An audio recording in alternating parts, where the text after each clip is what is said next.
Everyone, welcome to physics archives. आज हम लोग behaviour of perfect gas and kinetic theory of gases के numerical करने वाले हैं। Question number 16।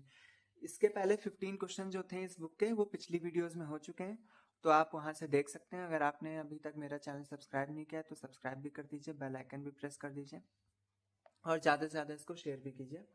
क्वेश्चन नंबर 16 पे आते हैं। इसी तरह ये जो ISC किताब है नूतन की, इसको 12th क्लास में भी कंटिन्यू करी जाएगी, तो अभी से आप लोग चैनल सब्सक्राइब कर लीजिए, तो 12th में भी आपको हेल्प मिलेगी अगर आप अभी 11th में हैं तो। क्वेश्चन नंबर 16 कह रहा है, a vessel is filled with oxygen gas. Oxygen gas से फिल्ड है वेसल। मॉलिकुलर वेट 32 है इसका और टेम्परेचर इतना है एंड 1 एटमॉस्फेरिक प्रेशर, यहाँ पे प्रेशर दिया गया है। What is the root mean square speed of the oxygen. Root mean square speed का फॉर्मूला क्या होता है? VRMS इज इक्वल टू क्या होता है? √3 RT/m होता है और इसके अलावा क्या होता है? 3P/ρ भी होता है। तो इसमें कुछ भी लगा सकते हैं, तो क्या लगाएं? 3P/ρ लगा के देखते हैं। 3P/ρ। तो रो क्या होता है? रो होता है डेंसिटी, और डेंसिटी क्या होता है? मास अपॉन में वॉल्यूम। मास कितना हो जाएगा यहाँ पे? अब देखिए, टेम्परेचर अगर 0 डिग्री सेल्सियस है और 1 एटमॉस्फेरिक प्रेशर है, 0 degree Celsius and 1 ATM pressure, इस केस में जो भी मोलर मास होता है उसका, जैसे इसका मोलर मास 32 ग्राम है, तो 32 ग्राम का जो वॉल्यूम आएगा वो 22.4 लीटर आ जाएगा। अब इसको अगर हम लोग क्या करें, केजी में चेंज कर दें, तो 32 इंटू 10⁻³ kg से क्या हो जाएगा? 22.4 मल्टीप्लाई बाय 10⁻³ लीटर से मीटर क्यूब में कर देंगे, तो डेंसिटी क्या आ जाएगी इसकी? मास अपॉन में मोलर मास। मास ये हो जाएगा, मोलर मास नहीं होगा, यहाँ पे वॉल्यूम हो जाएगा। तो 22.4 इंटू 10⁻³ ये और ये कैंसिल हो गया, तो 32 अपॉन में क्या हो जाएगा? 22.4 kg पर मीटर क्यूब। तो VRMS को हम लोग क्या लिख सकते हैं? VRMS इज इक्वल टू हो जाएगा 3 इंटू प्रेशर कितना दिया गया? 1 ATM प्रेशर दिया गया। 1 ATM मतलब 1.01 इंटू 10 की पावर कितना हो जाएगा? 5 पास्कल अपॉन में 32, और ये क्योंकि और नीचे था तो फिर यहाँ पे हो जाएगा 22.4। तो जब हम लोग इसको पूरा सॉल्व करेंगे तो जो हमारा आंसर आएगा 460.5 मीटर पर सेकेंड, ये हमारा आंसर आ जाएगा। फिर अब आते हैं क्वेश्चन नंबर 2 पे, 17 पे। क्वेश्चन नंबर 17 पे आते हैं।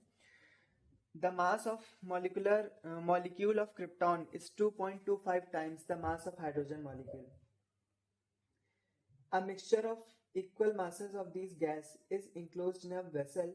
Calculate at any constant temperature the ratio of root mean square velocities of the molecules of krypton and hydrogen gases. तो रेशियो निकालना है हमें इसमें।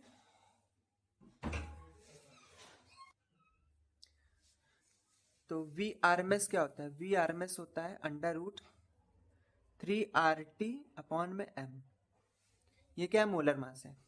तो कहने का मतलब है कि जो VRMS होता है ये इनवर्सली प्रोपोर्शनल होता है, इनवर्सली प्रोपोर्शनल टू √ऑफ मोलर मास। अब इसमें बोला गया कि जो क्रिप्टॉन का मोलर मास है, क्रिप्टॉन, वो 2.25 टाइम्स ज्यादा होता है किसके? मोलर मास से, या मास से, या मोलर मास जो भी कहें, हाइड्रोजन से। तो यहाँ पे जो MKR अपॉन में MH2, MKR क्या है? मास ऑफ क्रिप्टॉन, और ये मास ऑफ हाइड्रोजन, तो यहाँ पे आ जाएगा 2.25 अपॉन में 1। इसको क्या लिख सकते हैं? 225 अपॉन में 100, ये लिख सकते हैं। अब देखिए, वेलोसिटी क्रिप्टॉन अपॉन में वेलोसिटी हाइड्रोजन, ये किसके बराबर आ जाएगा? √ऑफ, अब ये क्योंकि मास नीचे है तो इसके सामने इसका मास नहीं रखा जाएगा, इसके सामने हाइड्रोजन का मास रखा जाएगा। तो मास ऑफ हाइड्रोजन अपॉन में मास ऑफ क्रिप्टॉन। तो मास ऑफ हाइड्रोजन कितना हो जाएगा? यहाँ पे 100, यहाँ पे रेशियो रखा हुआ है 225। तो इसको थोड़ा सा और अगर अंडर रूट निकाले हैं तो यहाँ पे आ जाएगा 10/15 VKR/VH2। इसको सिंपलेस्ट फॉर्म में चेंज कर दें तो फिर 2/3 आ जाएगा ये आंसर। नेक्स्ट आते हैं क्वेश्चन नंबर 18 पे। The density of a gas at normal pressure and 0 degree Celsius temperature is 1.2 kg/m³। Density दी गई तो रूट मीन स्क्वायर वेलोसिटी निकालना मॉलिक्यूल्स का 0 डिग्री सेल्सियस पे। नॉर्मल प्रेशर मतलब कि 1 atm का प्रेशर। 1 atm मतलब क्या होता है, ये प्रेशर दिया गया है। 1 atm मतलब 1.01 × 10⁵ N/m²। टेम्परेचर जो है वो 0 डिग्री सेल्सियस दिया गया है। 0 डिग्री सेल्सियस मतलब 273 केल्विन।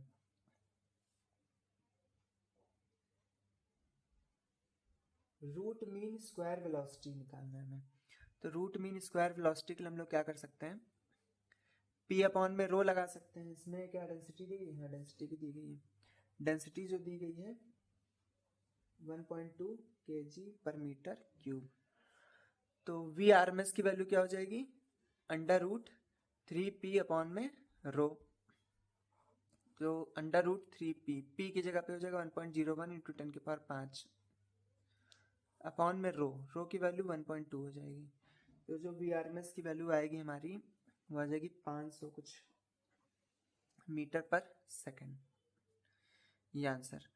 नेक्स्ट क्या है, the temperature at which the velocity will becomes 3 times the initial velocity. अब वो टेम्परेचर बताना है जब इसकी वेलोसिटी मतलब कि V1 क्या हो जाए,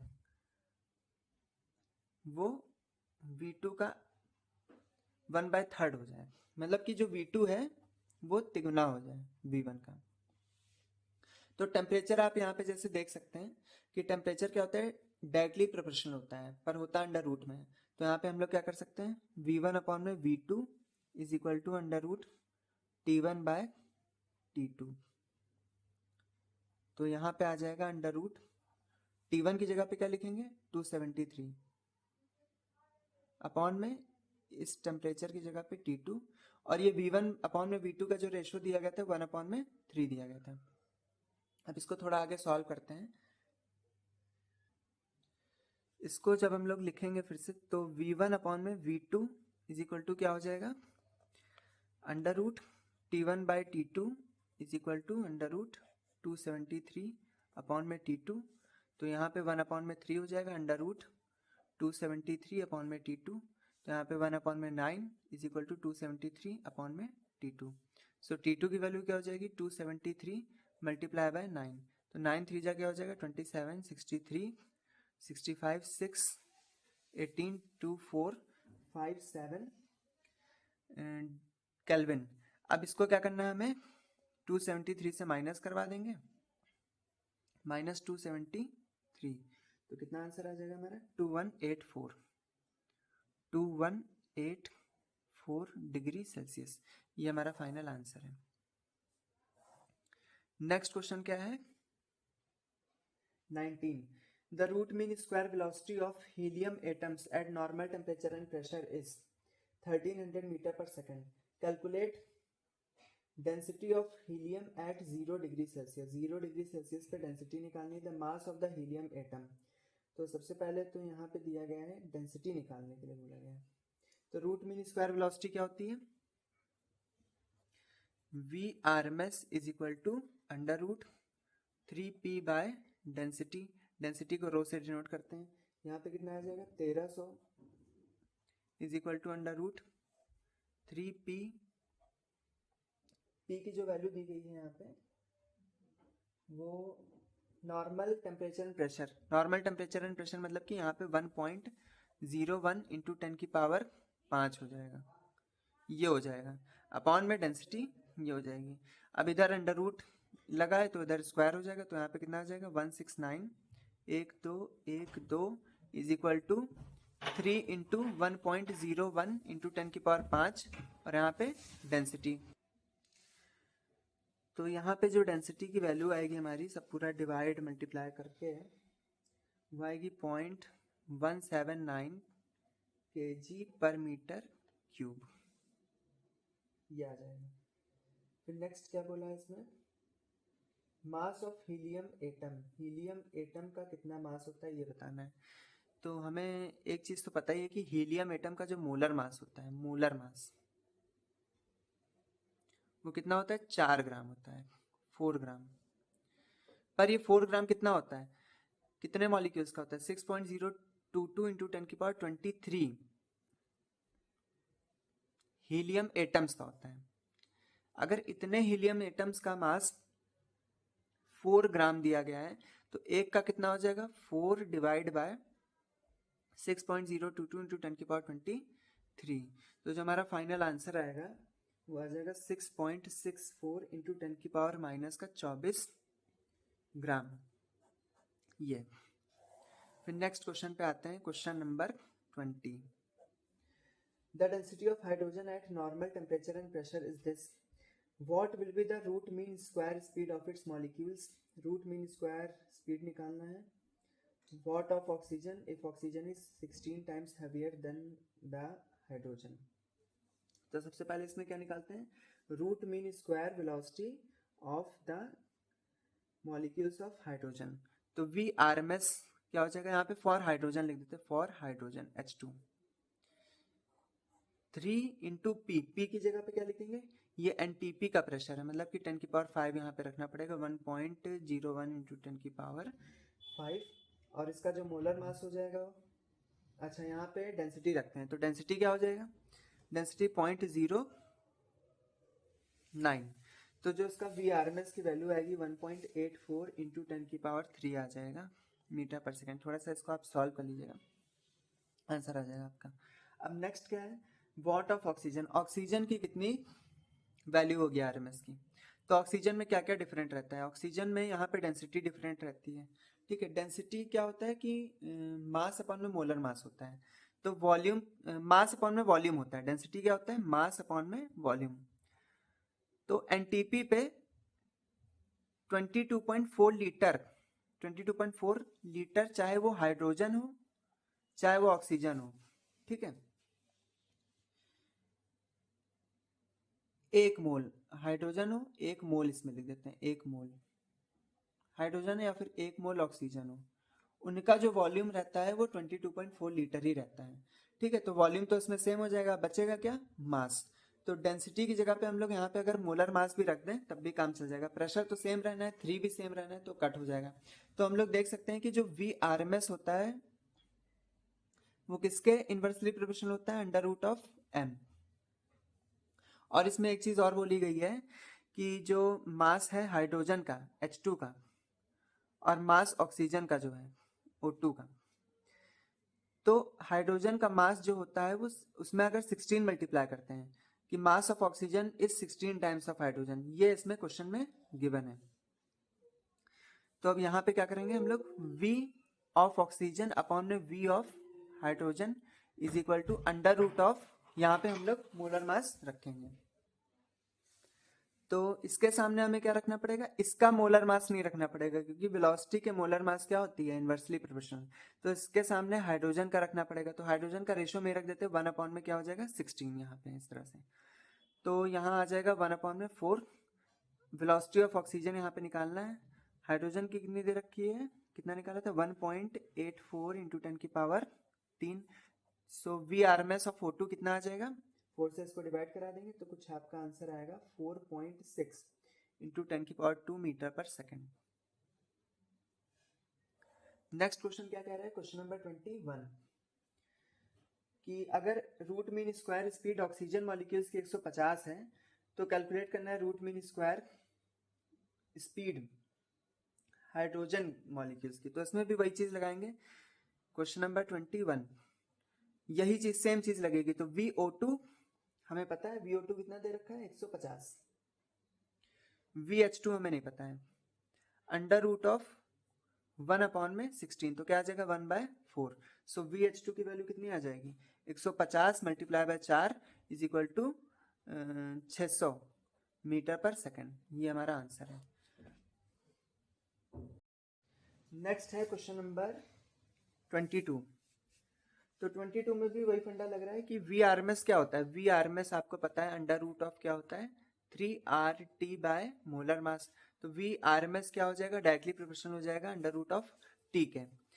तो इससे हमें क्या पता चला कि V1 अपॉन में V2 is equal to under root T1 by T2 लिखा जा सकता है। तो V1 किसको मान लेंगे यहाँ पे, root mean square of an ideal gas. हाँ चलिए केवल रेशियो ही निकालना है इसमें। तो T1 जो है ये 270 दे रखा है, अपॉन में T2 जो है वो 30 दे रखा है। तो यहाँ पे कितना हो जाएगा 9 अंडर रूट, तो यहाँ पे कितना हो जाएगा 3 बाय 1 इसको लिख सकते हैं। तो ये हो जाएगा V1 bye V2। Next question पे आते हैं 23। क्वेश्चन ये कह रहा है at what temperature will the root mean square velocity of molecule of a gas be twice. मतलब कि V1 अगर V है तो V2 क्या हो जाएगा, ट्वाइस हो जाएगा, मतलब 2V हो जाएगा। At 0 degree Celsius at what temperature. तो अभी जो इसका टेम्परेचर है वो 0 डिग्री सेल्सियस है, मतलब T1 का जो टेम्परेचर है 0 डिग्री सेल्सियस है, मतलब कि 273 केल्विन है। डेटा हमें केल्विन का ही लगाना होता है न्यूमेरिकल में, सेल्सियस नहीं रखते हैं। अब कितने टेम्परेचर पे 1.5 टाइम्स हो जाएगा, तो सबसे पहले 2 टाइम्स वाला निकाल लेते हैं, फिर 1.5 टाइम्स वाला निकालेंगे। तो T2 हमें यहाँ पे नहीं पता है, तो उसमें वही तरकीब लगेगी, V1 अपॉन में V2 is equal to under root of T1 by T2। तो V1 जो है उसकी वैल्यू V है, यहाँ पे 2V है, यहाँ पे अंडर रूट T1 की जगह पे 273 और यहाँ पे T2 की जगह पे ये और ये कैंसिल, तो यहाँ पे कितना हो जाएगा 1/4, ये रूट तो हट गया, 273 अपॉन में T2। सो T2 की वैल्यू क्या हो जाएगी, 4 से इसको मल्टीप्लाई कर देंगे 12, 1 और 29 2 8 1092। अब इसमें क्या करेंगे, ये केल्विन का डेटा है तो इसको डिग्री सेल्सियस में चेंज करने के लिए 273 से माइनस कर देंगे, 273 इसको इसमें से माइनस कर देंगे तो फिर यहाँ पे 819 डिग्री सेल्सियस आंसर आ जाएगा। फिर अब नेक्स्ट पार्ट इसका है कि अगर V1 V है और इस बार V डैश ले लेते हैं, V डैश की वैल्यू 1.5 V है और यहाँ पे टेम्परेचर T1 273 केल्विन है, तो T2 कितना हो जाएगा ये इसमें बताना है। T2 की जगह T डैश ही ले क्योंकि डैश डैश वाला है। तो V1 अपॉन में V dash is equal to under root T1 upon में T डैश। सो V1 की जगह पे V रखना है, यहाँ पे 1.5 V और यहाँ पे T1 की जगह पे क्या रखना है 273 T डैश T डैश। तो ये और ये कैंसिल हो गया, इधर आ गया रूट, तो यहाँ पे हो जाएगा 2.25 इज इक्वल टू 273 अपॉन में T डैश। सो T डैश की जो वैल्यू आएगी वो आ जाएगी 273 मल्टीप्लाई बाय 2.25, कितना आ जाएगा इसमें 614.25 आ रहा है, डिग्री सेल्सियस नहीं इसमें केल्विन। अब 273 इसमें माइनस कर देंगे तो फिर 341.25 डिग्री सेल्सियस ये हमारा फाइनल आंसर आ जाएगा। अभी तक आपने अगर वीडियो सब्सक्राइब नहीं करा है चैनल तो फिर सब्सक्राइब कर दीजिए, वीडियो को लाइक कर दीजिए, ज़्यादा से ज़्यादा शेयर कर दीजिए, कृपया इस चैनल को आगे बढ़ाने में अपना योगदान भी दीजिए। तो क्वेश्चन नंबर 24 पे आते हैं। At what temperature will the effective speed, मतलब root mean square speed of oxygen molecule be equal to the effective speed of nitrogen molecule at 0 degree Celsius. तो at what temperature will the effective speed be equal to the effective speed of nitrogen, मतलब यहां पे V oxygen कितना दे रखा है, V of oxygen मतलब V RMS of oxygen V RMS of nitrogen के बराबर है। तो हम लोग इनकी सेपरेट सेपरेट वैल्यू डालेंगे, फिर उसके बाद में इक्वेट कर देंगे आमने सामने। टेम्परेचर यहाँ पे कितना दे रखा है 0 डिग्री सेल्सियस एक का है और दूसरे का पता नहीं है। 0 डिग्री सेल्सियस नाइट्रोजन के लिए दे रखा है, ऑक्सीजन का टेम्परेचर हमें नहीं पता है, वही हमें निकालना है। तो एक चीज तो हमें पता है कि जो मोलर मास होता है ऑक्सीजन का और नाइट्रोजन का ये हमें पता है, आर पता है और क्या पता है टी भी, चलिए हमें फाइंड आउट करना है। तो हम लोग कौन सा इसमें फॉर्मूला लगाएंगे 3RT/m फॉर्मूला लगाएंगे। तो 3R/T की वैल्यू क्या हो जाएगी, ऑक्सीजन के लिए ये टेम्परेचर की वैल्यू नहीं दे रखी है, अपॉन में molar mass, molar mass oxygen का कितना हो जाएगा 32 इंटू 10⁻³ कर देते हैं क्योंकि इसको केजी में डेटा लिखना होता है इसलिए। मोलर मास होता है ये ऐसा करते हैं, इसको हटा देते हैं क्योंकि इसका तो कोई काम नहीं है, तो क्या ही करेंगे इसको लिख के। तो चलिए छोड़िए इसको, अभी कर देंगे।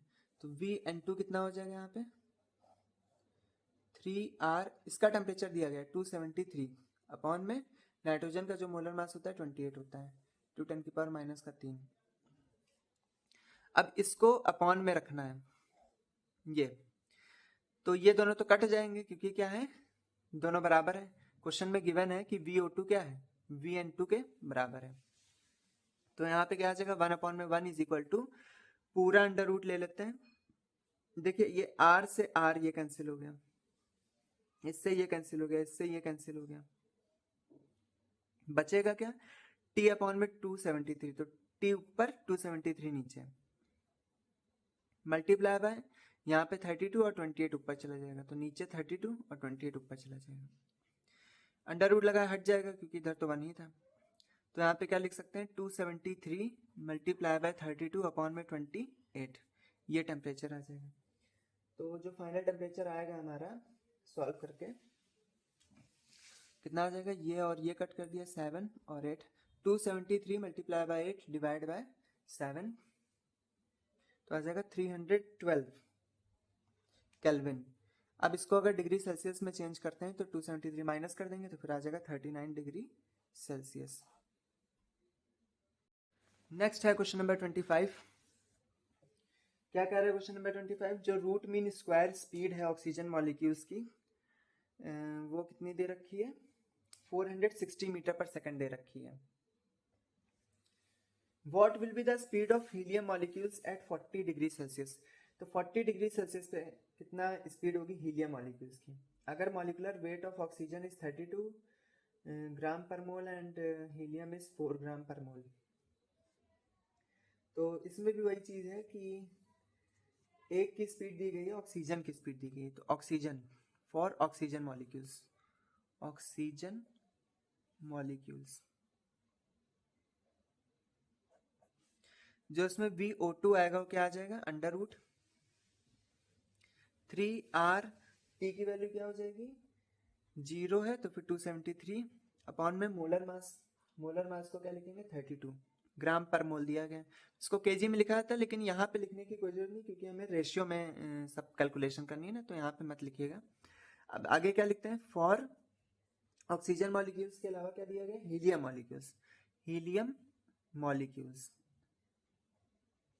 तो क्या हो जाएगा यहाँ पे VO2 है तो VHE हो जाएगा is equal to under root 3R, T की वैल्यू जो दी गई थी यहाँ पे 40 दी गई थी, तो 273 में 40 प्लस करा देंगे तो कितना आ जाएगा 270 प्लस 40 310 313 आ जाएगा, डिवाइड बाय इसका मोलर मास जो दिया गया 4 दिया गया। ये इक्वेशन 1 है, ये इक्वेशन 2 है, तो VO2 divide by VHE is equal to कितना आ जाएगा, देखिए ये और ये तो कट हो जाएगा, 3 और 3 भी कट हो जाएगा, तो पूरा अंडर रूट में लिखते हैं 273 डिवाइड बाय 313 और यहाँ पे नीचे 32 और ऊपर 4, तो ये और ये आ जाएगा 8।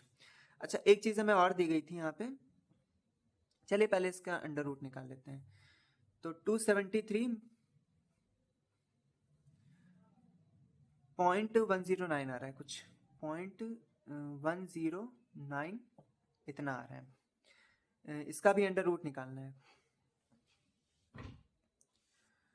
तो जो इसका अंडर रूट आएगा कितना आ जाएगा 0.33015 और VO2 कितना दे रखा था यहाँ पे VO2 दे रखा था 460, VHE पता नहीं है तो VHE की वैल्यू कितनी हो जाएगी VHE is equal to 460 divide by 0.33015, तो जो हमारा आंसर आएगा वो आ जाएगा 1393.3 कुछ ऐसे आ रहा है 1393.31 मीटर पर सेकेंड। चलिए वीडियो अच्छी लगे तो लाइक सब्सक्राइब शेयर और थोड़ा सा ज़्यादा शेयर करिए ताकि हम लोगों के चैनल को थोड़ा बूस्ट मिले, मोटिवेशन बना रहे हम लोगों का वीडियो बनाने के लिए।